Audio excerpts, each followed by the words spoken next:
Here are a couple of photos of the problem, which I showed in my previous video. A couple of dull spots on my French polished veneer. I panicked a bit, but then I thought, why don't I contact Tom Bills? I've pretty much been using Tom Bills' French polishing method, so I thought, maybe I'll message Tom and see if he has any suggestions for me. I know that Tom must get zillions of emails and messages asking for help, so I wasn't sure if he'd have the time to help me out, but I thought I'd try, as I always have found him very responsive and helpful in the past. He's a very nice guy. So anyway, that very next day, Tom messaged me in a video and gave me some very helpful and encouraging tips. I'm including here his video suggestions, in case it could help any other amateur French polishers out there as well. And I hope you don't mind, Tom, that I'm including your response here.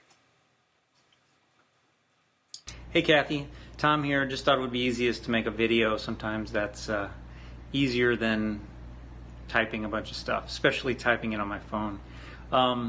So I looked at your pictures, and it's a beautiful guitar, by the way. So what I would probably do, if it were me, is so shellac makes a great barrier coat, as you probably know. So if there is some kind of a contamination there, which I don't know if maybe there is, maybe it was just a sand through, and it's just when you get a sand through or something like that, and then you have shellac built up around it, it's really hard to get that area built back up to match everything else. So I think that's a challenge. But what I'd probably do is wipe it with some naphtha, just that area, or Roncinol, or whatever you use for cleaning. Like, just make sure it's nice and clean.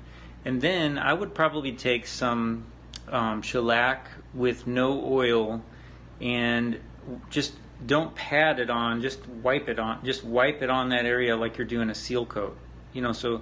And I might do, you're going to have to do a little sanding to the surface eventually, because it's not going to be even if you build that up. I think you're going to have an uneven amount of finish, because the areas around it are going to get built up the same amount as that area, so you're going to have to sand the areas around it a little bit, I think. But you could do it really lightly, a little at a time, with a real fine grit, and you won't risk going into the wood. I wouldn't sand down to the wood, but you will have to even out the surface of the shellac. So I'd do a couple of seal coats with no oil, and then when you go to, I don't know if you're done with the rest of the guitar, but I think you're working too wet. The reason why I'm saying that is because I noticed a tiny little piece of lint in the first photo. And if you're getting lint stuck to it, then that means that your pad is too wet, or you're overworking it and getting that stuff too soggy and is sticking lint, which I totally understand. When you're trying to get something to fill like that, you start trying to overwork it to say, well, maybe this will work, but what I would do is blot your pad out really well. If you're not done with the rest of the guitar yet, I would actually start padding somewhere else on the guitar where you've got some space to spread out that moisture, and then once that pad begins to dry out, then I'd go work on that bevel, and you have to sort of hit the whole area and then kind of focus in on the spot you're trying to fill, but then right before it gets to that point where you're overworking it, then move around the rest of the area or move to a different part of the guitar. And then when it gets real dry, come back again and maybe try to buff that out. It's that last second or instant right before the pad is too dry to do anything that it'll really build some finish on there and do that spit shine right on that little spot, maybe with a figure 8 pattern or pulling some finish over on there. So yeah, that's probably what I would do, just to test it out and see how that works, and then sort of just try to be sensitive and go from there and see what's working. But I don't know. That's a couple thoughts. So hopefully that helps, and hopefully this video isn't too long and it'll still let me share this with you. So yeah, give it a try. And the guitar looks great though, and you'll get it, so don't worry. All right, talk to you later.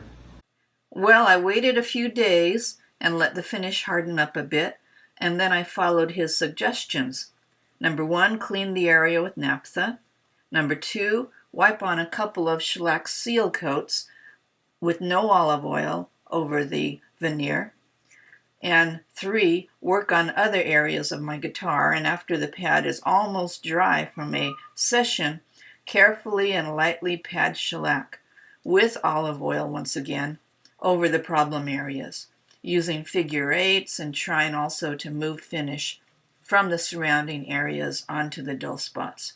I did this many times after I'd finished a shellac session on the rest of the guitar, using a very light touch, kind of using a spit shine burnishing motion as I added shellac to the damaged areas. By golly, it is working. So far in these photos, I've been working on it just a couple of days. I am so relieved and grateful to Tom for his help. I still have a little more to do to get that area totally back to normal, but it's turned out to be an easier fix than I had anticipated. I learned something very helpful today. Thank you, Tom Bills.